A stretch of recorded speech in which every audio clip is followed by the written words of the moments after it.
Welcome back to Go Southern Alberta. We are hanging out at the Downtown Y. I'm with Scott Richter, who is one of the organizers of a major squash tournament happening later on this month. And we're going to do just a little bit of a squash lesson. I've done this twice. I'm not good. I won't even pretend to be good.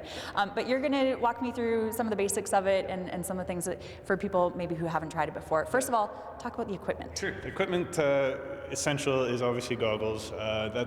It's not so much the ball that's you're scared of, like racquetball, where it could kind of hit you in the face. It's more about the racket, and I've seen that happen. Squash played at a high level and fast, you get rackets that come back and hit you in the face. So goggles are extremely important. I've heard of a lot of stories where it doesn't end well without goggles. So the other stuff, comfortable shorts or yoga pants, a nice pair of court shoes is helpful. Wearing runners and basketball shoes aren't as good because you need to move laterally a lot. So a volleyball shoe is really nice, and they actually have squash shoes as well.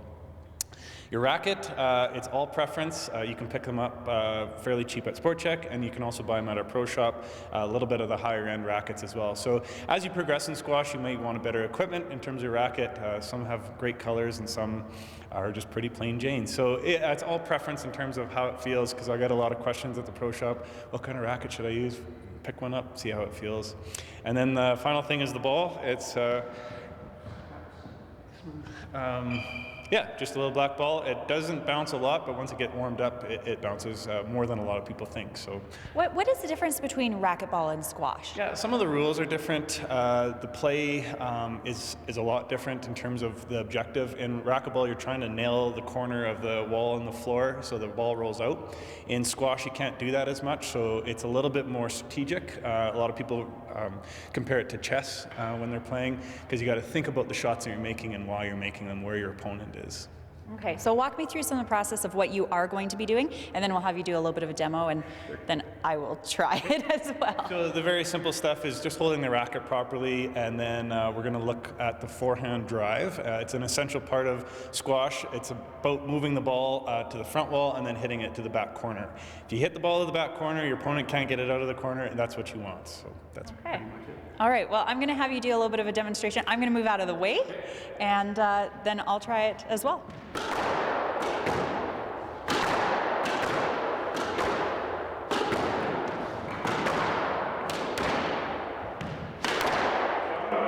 Should be able to see your thumb, lead, contact, and then follow through so you can see your knuckles.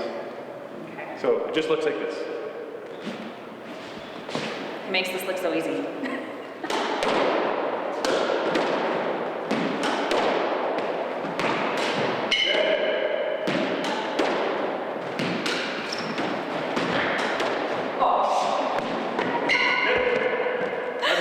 I'm not a professional. All right, well, I don't think that I'm a real professional at this, but give it a good try. How did things go? Yeah, really good. Squash is a really steep learning curve, so a lot of people get frustrated when they first try it, and they're like, it's too hard, I like racquetball, the ball bounces more. The funny thing is in squash, it's a steep learning curve, but once you get good at it, it's the most fun. So I've done lessons with a ton of people, and they say, oh yeah, it is a lot of fun once they get going. So whether it's with your son or daughter, or your husband, wife, it doesn't matter. And we also have a junior program for kids 7 to 17, so if they want to come down and try it, they can too. All right, well, once again, if you want to see some more professional squash players, you can always check out that tournament. Thank you so much for joining me today, Scott, and good luck at the end of January. Yeah, thanks very much.